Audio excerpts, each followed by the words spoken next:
Okay, this is a bit weird, but the sound got desynced, and I'm not sure how. I will try to figure out what caused that. I'm sorry that that happened. I know it can be very frustrating. If you're not, like, actually watching, it's maybe not that irritating, but I know it can bother the absolute crap out of me. So, like I said, I'm sorry if that's somehow...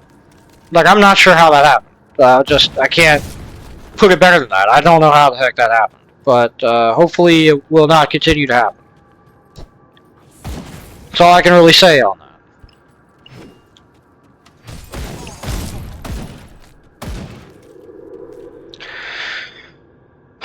I guess that's why you kind of check your video, Like, yeah. Anyway. I didn't really take that long of a break or anything. I'm pretty much, like, right back, actually. So this area, I mean, there's not really much that can be said about it. It's just an indoor castle area kind of deal.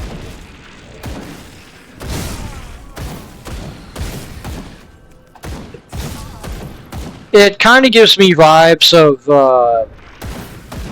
the Warden's Cellar, where it's not really a place that I could say is bad.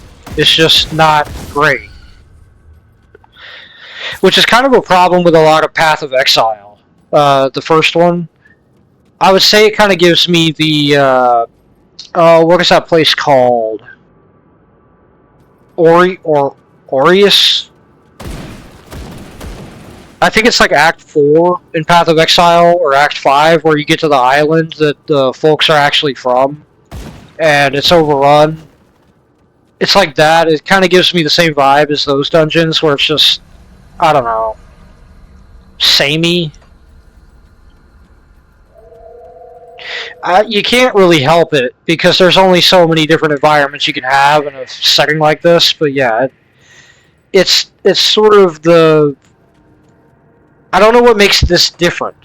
You know, I'm not saying that the other areas with this vibe are bad, or that...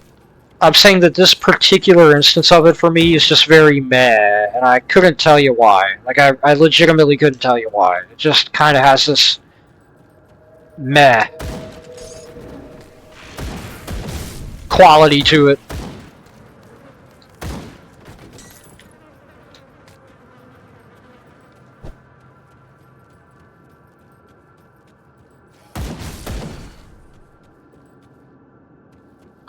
Now,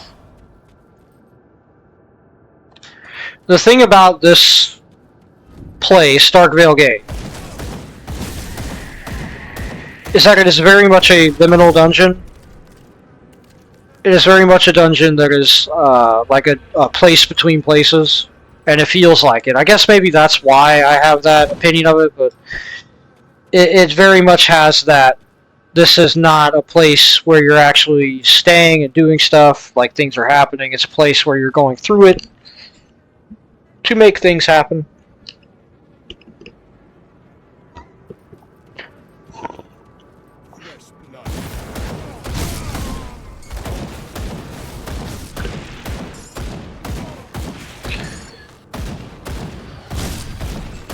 I like that the ritual failed on that guy as he was coming out of the ground.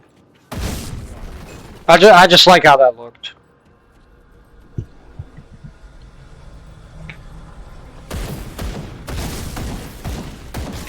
You would not believe the trouble that Hydrate had going through here. Like, mad. Holy crap.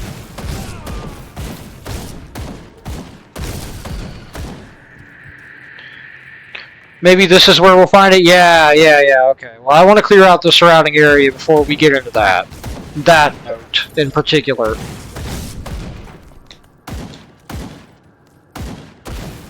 Because if you've been reading them so far as I've been presenting them on screen, hold on.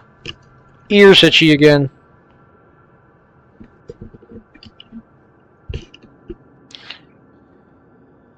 But yeah, if you've been reading them as I've been presenting them on screen, this will kind of be the thing that brings together the whole Chthon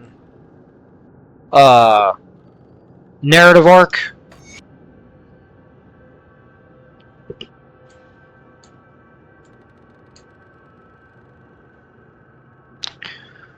Yeah, now look at the bottom. The blood is not theirs. They are only holding it for another. And now it must be returned to Chthon, to whom it rightly belongs. Right. So again, if we go to the devotion map, and we go over to the dead god, or the dying god, again, in an age preceding the creation of the mortal planes, an elder god was betrayed by his children, his body torn apart and drained of blood so that they could use its power to breathe life into their own creations. Right? Now, the god lingered on in the darkness, doomed to an eternity of pain and madness, feeling the suffering and death of all mortal things that were given life from his blood. Right? So what we're talking about here, whenever you see Chthon and the Chthonics,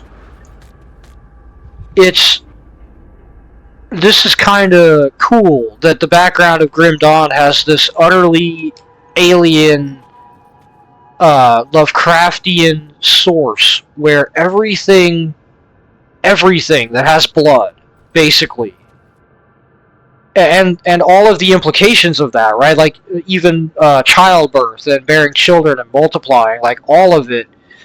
Like the more things there are with blood, the more suffering and pain and agony that Chthon goes through. Basically, the Chthon is just in the void, dealing with what it means to be in all of these different bodies at once. Right? So that's what the Chthonics are after. They're after draining literally everything that has blood of blood. Now, there's a couple of dialogues in the game that point at the idea that Chthon itself, that deity, could actually manifest on Cairn if a certain amount of its blood is returned to it, and if that were to happen, like, you can kind of imagine what it would do, right? Like, what it would be after. So it might be simply that the Cult of Chthon is trying to make that happen, so that whenever that happens, their job is over, for all intents and purposes. It's definitely a don't let them summon Cthulhu kind of thing. Like, if Chthon gets to Cairn, it's over. Like, it's just game over. Like, it's over, bro. And the Ethereals would understand that. Like, it's not just that the Ethereals need hosts. It goes a step further than that. It's that the Ethereals know that if Chthon manifests on Cairn, they are hosed. They are done. Their ambitions end, just like the ambitions of everything else. Right? So, that's kind of what makes the Chthonics, like the Chthon cult and the Chthonian entities, that's kind of what makes all of their motives very alien. Is that they're not trying to take over the world. They're trying to give Chthon all his blood back. That's it. It's a very simple goal, but it's a goal that has horrifying implications. Like, for everyone involved. For Chthon, for the mortals, for the Ethereals even. It has really awful implications for all of them.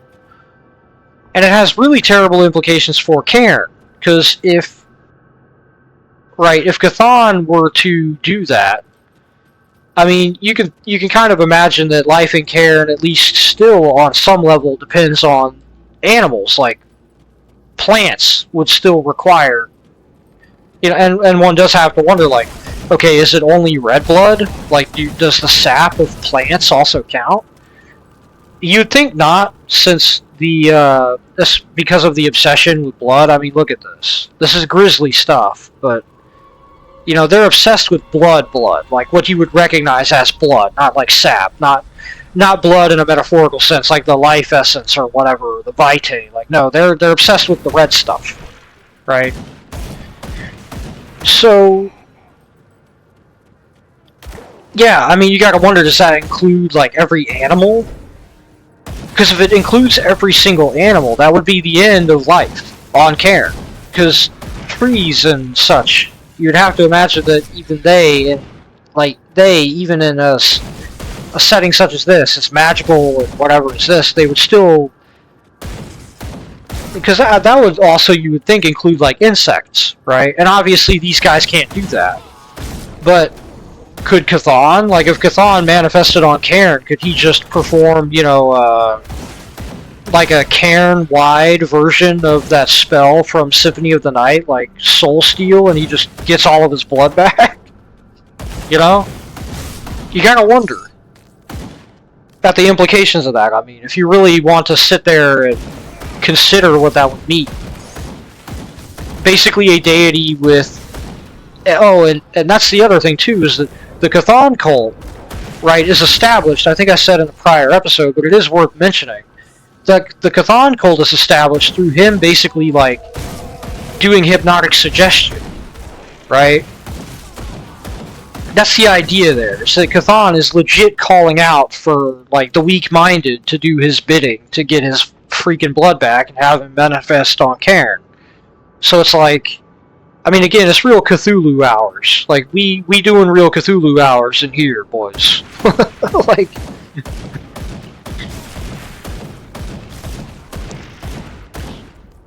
This is real Nyarlathotep stuff.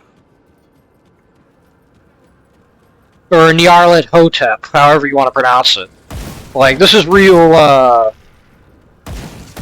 This is real Azathoth hours.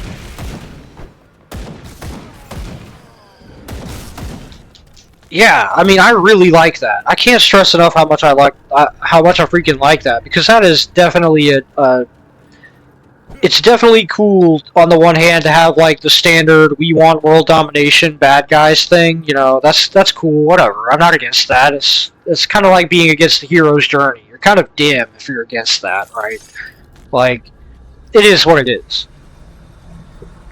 But having that extra counterweight, like, we have two villains, two opposing villainous forces, and one of them is just stone cold, alien, eldritch, can't really wrap your head around it, like what that would even mean in their motivations and in their goals, right? Like, that's really cool to me. I think that's really, really dope. I think that's really cool. Just cool. I think that's just really, really cool. I love the addition of the Cthon cult, not just because it adds a different enemy faction, and yes, that there's goodness in that, because not having enough enemy variety stinks, especially in games like this. But man, like, that backstory is really cool. And that you can put it together yourself, and you don't really need to go watch, like, a 30-minute lore video to... Like, you could just stumble across it while you're looking at the devotion screen and be like, whoa, what the fuck? What? What the heck? What on earth? Like, hold on. What the... You know? It's that kind of thing. Because, I mean, you can just be looking through these, and that's kind of what happened to me the first time I played this game, and I noticed the screen, and I look over here, and I got to this one, and I'm like, what the... Huh? Like, what? Hold on. There's lore just right here that has to do with the main enemy faction? Get out.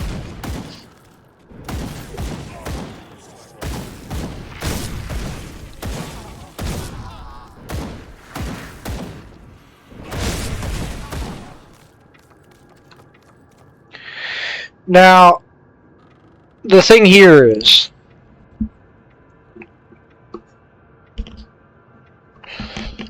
There's still a good bit left to this area, right? Like, we're not really through it yet. That's where we came from. I'm being a bit dim. We're not really going to be through it for a minute, and it is just kind of, like I said, the same hallways and sort of generic, dark, ooh, spooky stuff going on.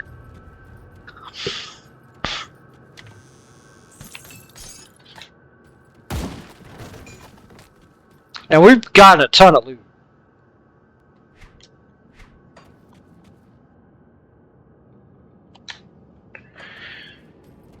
Okay. Oof.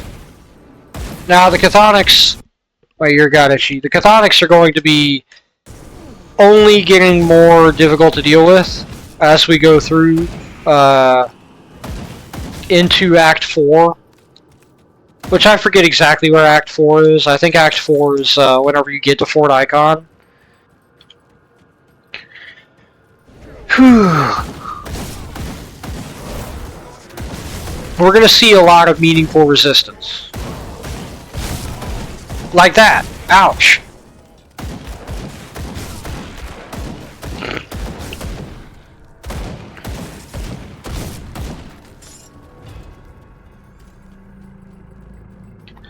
But the guy at the end of this area is actually really hard to deal with.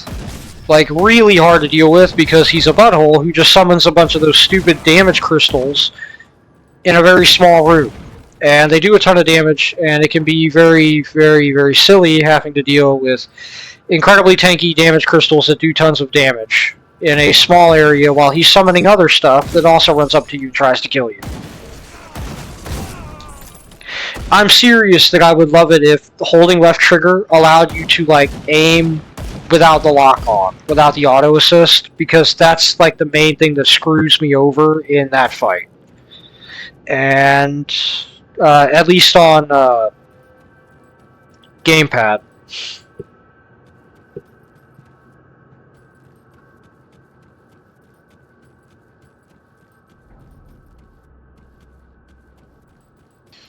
Now, where do we go?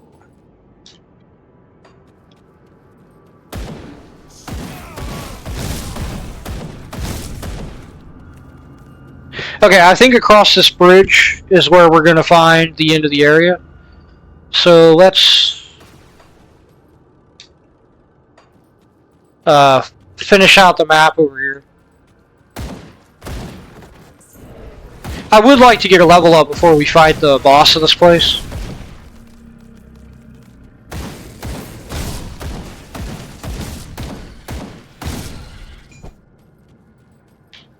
What the heck? What? Oh, okay. Again, it's kind of dark on my screen, so if you could see that, I didn't. Obviously. Ah. Stop that. How dare you run up on a man while he's scratching his itchy ear? How rude.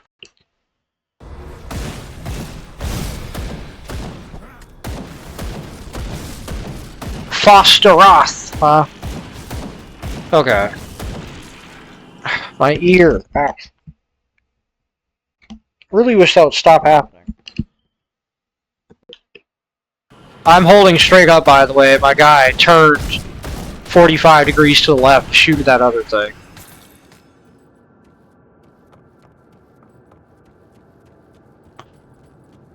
How much XP to go, anyway? 16 grand?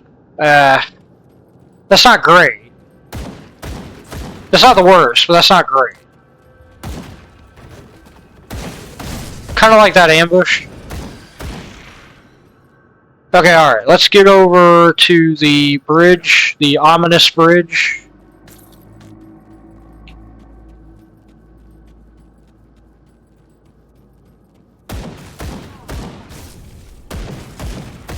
I do like the scenery below, right? Like you can see the stuff down there. I'm pretty sure... I'm not entirely sure, but I want to say... Yeah.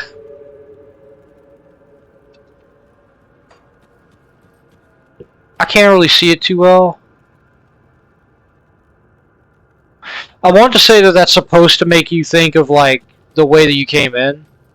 I'm not sure if it actually matches, mind you. I don't think it does. I could be wrong either direction on that. But I think it's supposed to make you think of the area that you came in from.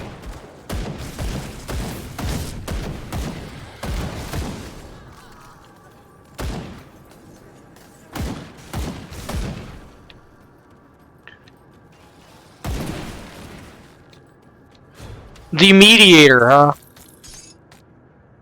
That's a pretty good name. I like that. Wow, that's terrible. That would be terrible even if I found it on Hydrate.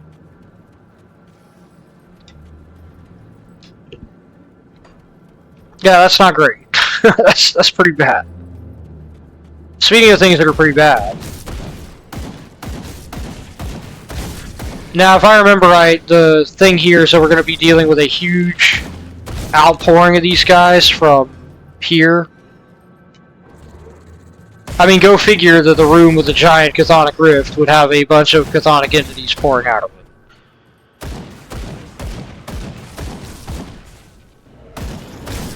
I mean, it's not really that surprising, is it?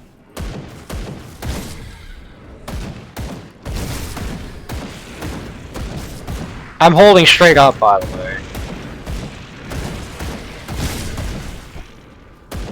Again, holding straight up, and my guy's trying to shoot through the wall.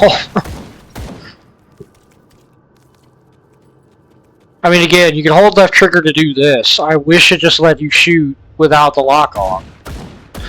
You know what I mean? Like a like an isometric version of the ability in Contra style games or Metal Slug style games where you can like lock in your, or Metroid, Super Metroid, where you can lock in your fire angle. Like, I would love to have that on the controller version. Like the controller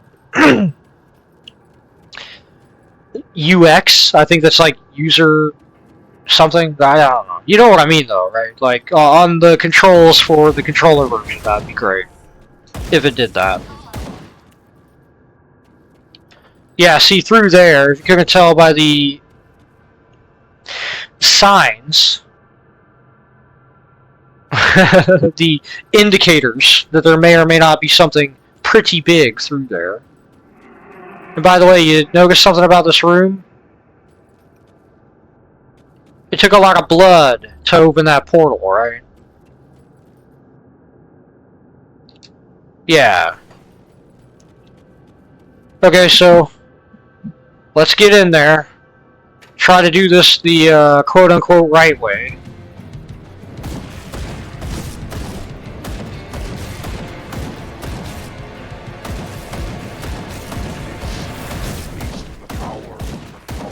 Yeah, okay. I don't know what that hitching's about, by the way.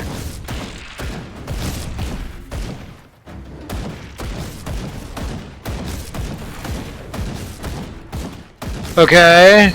Doing good. This is not the hard part of the fight, by the way. This is. Yeah. So that's another gimmick of the Chthonians. Remember how I said they have stuff pop out of them? Yeah. Yeah, Tal Nosh, the Unraveler. Yeah. Well, this guy's dealing with him a lot better than Hydrate did, I'll say that much. Skill's not ready. I'm gonna go over there and take care of this other Obsidian Shard, because he's just going to summon a ton of stuff, including a ton of Obsidian Shards.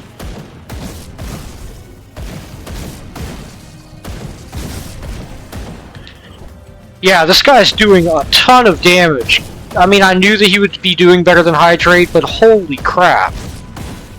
He's doing so much better than Hydrate, it's kind of embarrassing. Wow.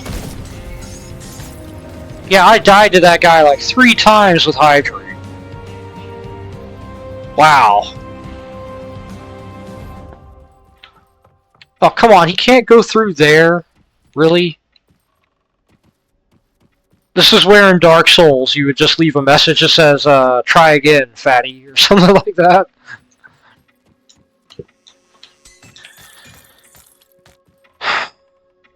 Alright.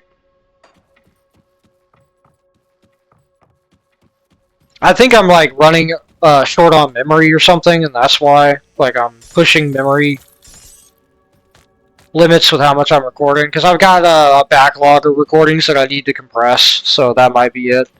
Like why I'm getting some hitching and some like micro stuttering.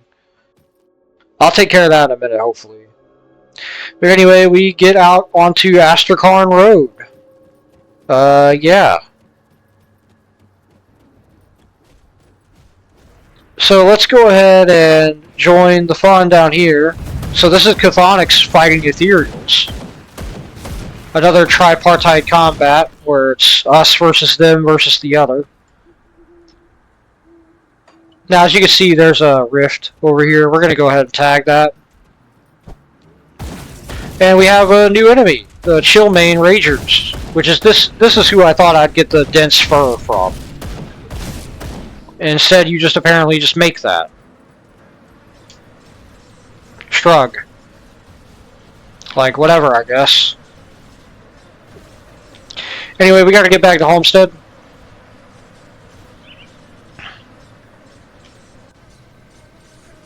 Make our way up here, as the quest says, and talk to Captain Summer. Why do you have such a grim look on your face? What happened out there? Karaz lies dead, but I found some disturbing information on him. Let's see. I'll be damned. If the bastards pull this off, we may as well slit our own throats. This scenario is well beyond my pay grade, or would be if I were getting paid. You will need to bring this to Creed. The Inquisitor? Immediately. I've already informed Creed of your recent actions. He is most eager to speak with you. Show him what you've shown me. Who is the Inquisitor? Inquisitor Creed is one of Irulan's chief exterminators of the occult and the strange. Incidentally, he was outside the capital during the fall as he was tracking down just how deep the ethereal corruption ran. Creed has played a critical role in the Legion's activities after the Grim Dawn, coordinating assaults and providing insight on... How does he know so much about the Ethereals? He has it on good authority. Now stop it with the question... I will speak to Creed. Immediately. Okay. So we got another level up. Again, I want to get these skills to 25%. I figured that we got this up enough that we should get the other one up another 8%. Now, once we hit level 50, from then on, I think until level like 80 or 90, we will only get 2 skill points per level up. We've been spoiled, and you do get spoiled until level 50. So, we've got 9 skill points in the next 3 level ups. Or in the next 2, I guess, because 48, 49, no, next 3, yeah, okay. And where we spend them will be a big deal. Alright, I should undo points, put 2 here, and then put 1 into this, in the Arcanist tree. I've decided that that split, 53%, you're just going to go for it, and go with it.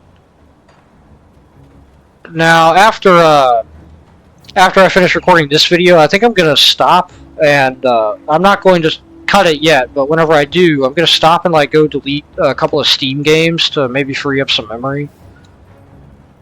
You're here. Good. I found these notes on Karaz, which I'm not sure... Oh yeah, Final Sermon, the End of Times.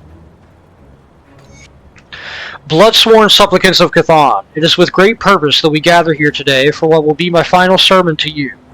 You have devoted yourselves completely, forsaking all past relations, earthly possessions, and free will. You have proven that you are finally ready to become part of a greater whole, to receive the glorious gift of reunification. I must remain behind with the others to finish our great work, yet even as you depart your lives, you will advance this broken world one step closer to the end time. The time when the dismal, suffering world will become reunited with Chthon, making the oldest of the old whole again, and righting the great wrong perpetrated millennia ago by the false gods. These upstart gods, who manipulated the course of our existence, set themselves up to be the objects of worship, and have lived off our toil and blood for ages. Which is kind of funny. It's like, okay, well, if you care about them living off of your blood, then why are you... Never mind.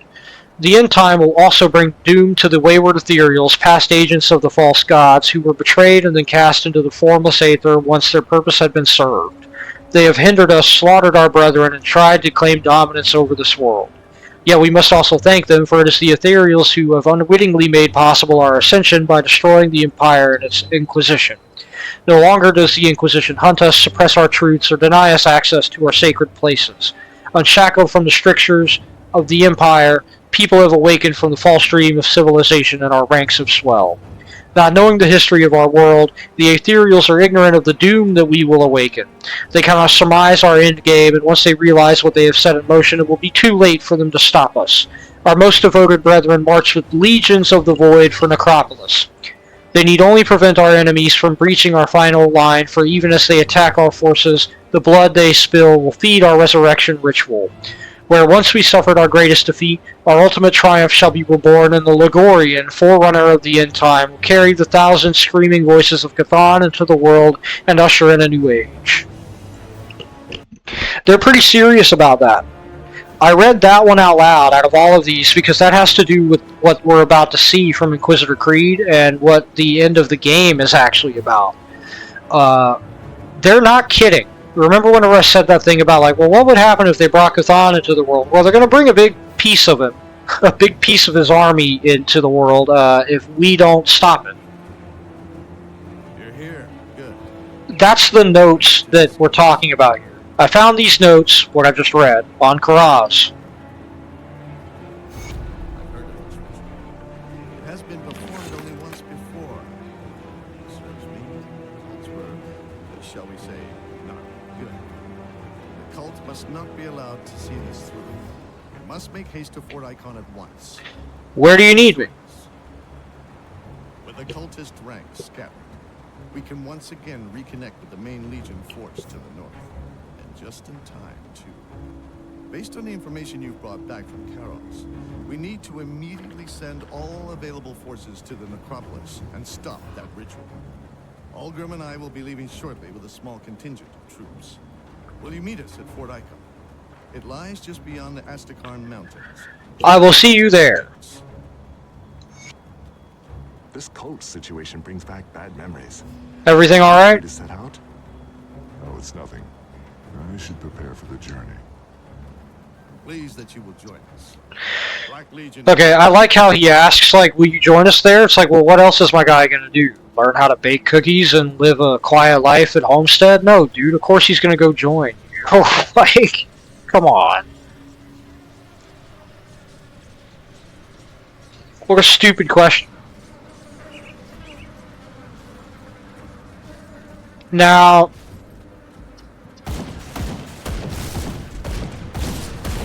with Astrakarn Road, I'm not sure if this is where we enter, technically, Act 4. I guess I'll look at the shrines thing here.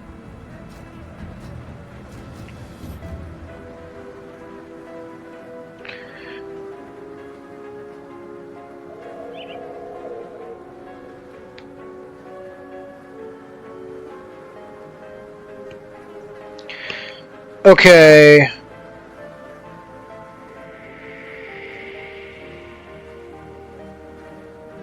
Yeah, I'm not sure Astrakarn Valley is.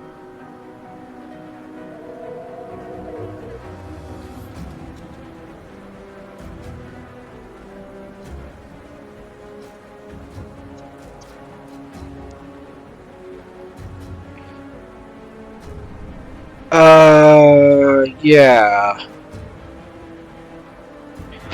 I'm not sure where the next devotion shrine is, if I'm going to be real with you. I know it's like, I guess this is technically the beginning of Act 4, but I legit don't really know where exactly that is going to be at, so we're going to fill out a lot of the map. This is an area where I normally wouldn't want to do that, because it is a very large area. But, you know.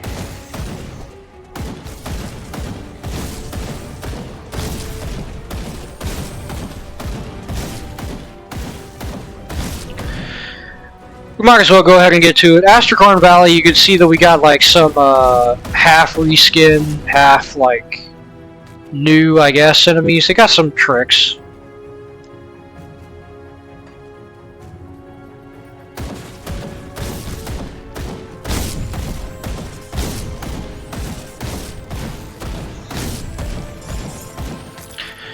the main thing we're going to be taking care of here.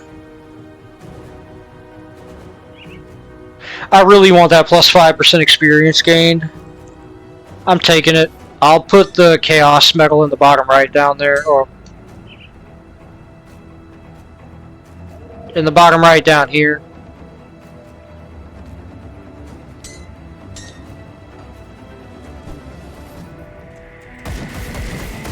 But I really want to be getting as much XP as possible.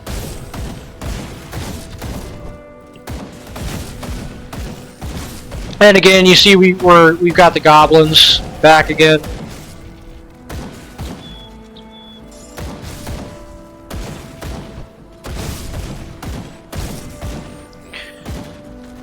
So yeah, this is the next open area, as you can see. Yeah, I can only imagine that the like micro stuttering that I'm getting is a memory thing. I'll probably cut this real quick. Go manage that. Yeah, because I shouldn't be getting any of that. I think that's, like I said, like a memory thing. But and I hope that's not desyncing the video again, because that would also stink. Let's just get a little bit further before I go tend to that.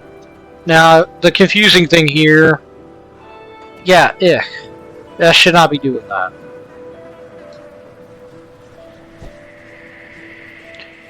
So like I said, the confusing thing here is that you gotta go up here to get around.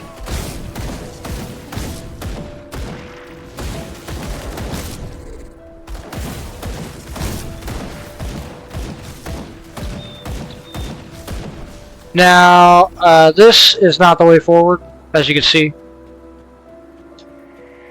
But there's a lot of that, where you kind of have to get up and go around to get to the next segment. It's a little bit confusing at times.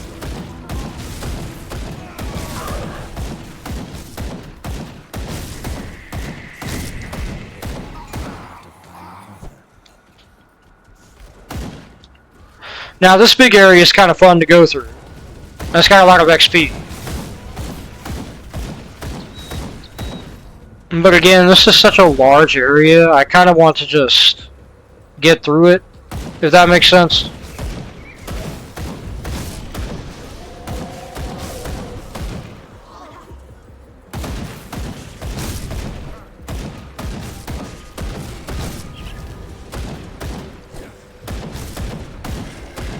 And as you can see, we're starting to get some more ethereal forces that we're up against, rather than just dealing with the chthonics. Which is another reason why I felt safe switching over to the plus 5% XP medallion again, or medal, whatever.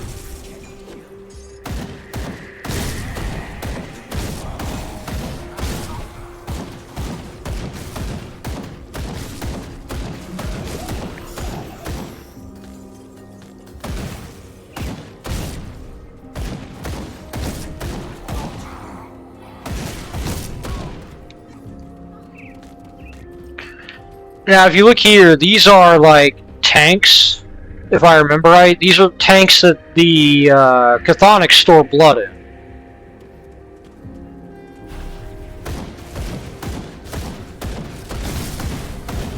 Because they've been storing a lot of blood for that ritual for the Lagorian. Or Lagorian, whatever. I'm trying to remember which way you go at it. I thought it was north. I guess maybe it's... Huh, I could have sworn that you got out through the maybe I'm confusing this with a different spot. I could have sworn that you had to leave through... Yeah, okay, here it is. Yeah, okay. Like I said, this area is a little confusing.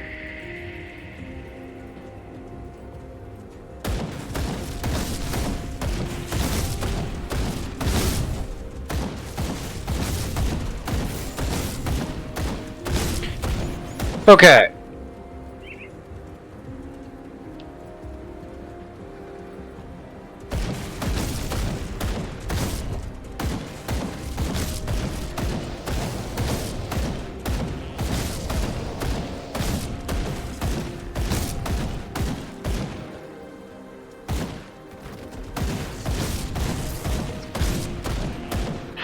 I'm just getting this part of the map fleshed out a little bit.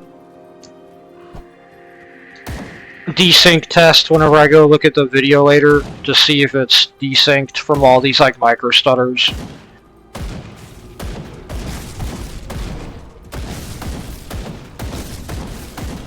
Because I would like to know like what caused that. If you get what I mean.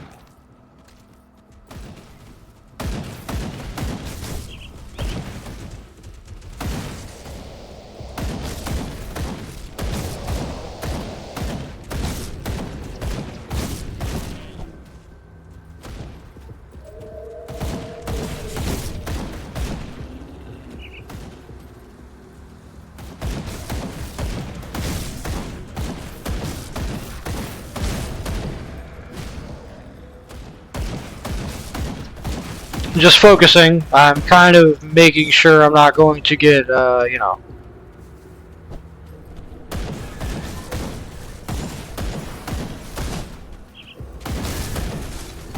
Oh, come on! What's in the way there? Oh, I guess those rocks?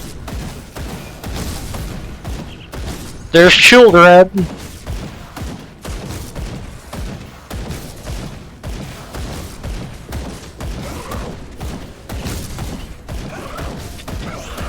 Okay. Stay frosty, friend.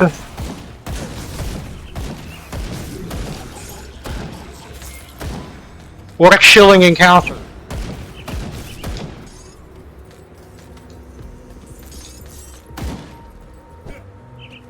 I still think it was kind of cool, though.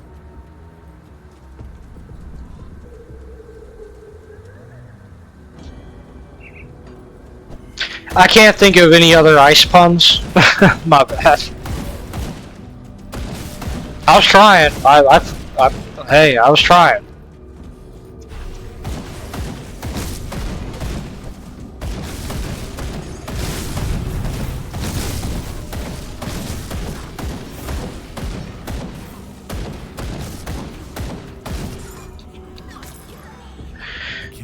Okay, well, we can get this note. Trip south, part 2.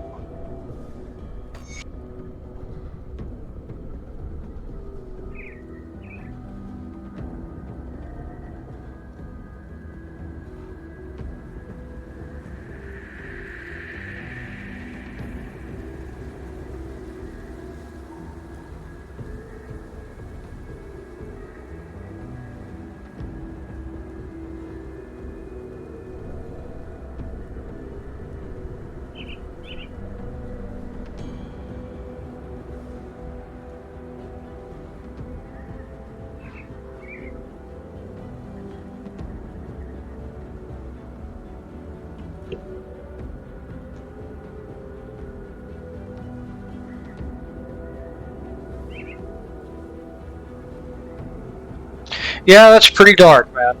Oh, yeah, right. Okay. Yeah, that's pretty freaking dark.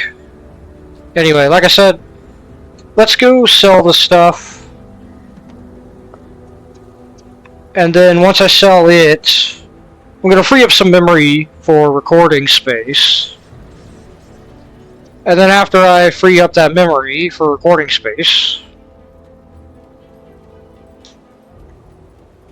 I'll give you a good price on what I've got left.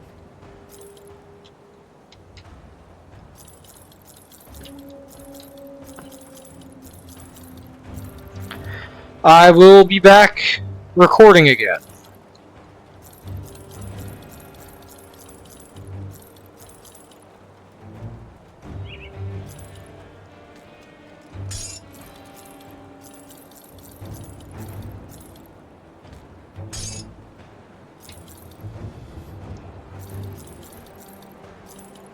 Every time I see Howda, I think Chowda. I don't know what else to say there. It just kind of makes me... I don't know. I just associate the two. Alright, let's go back and pick up some of that other stuff. You know, just take the loot, get back, sell the loot, so that we start next time with an actual, like, empty pack instead of a fake empty pack.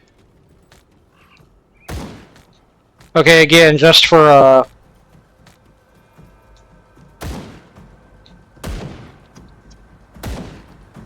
Just so I can tell if it desynced.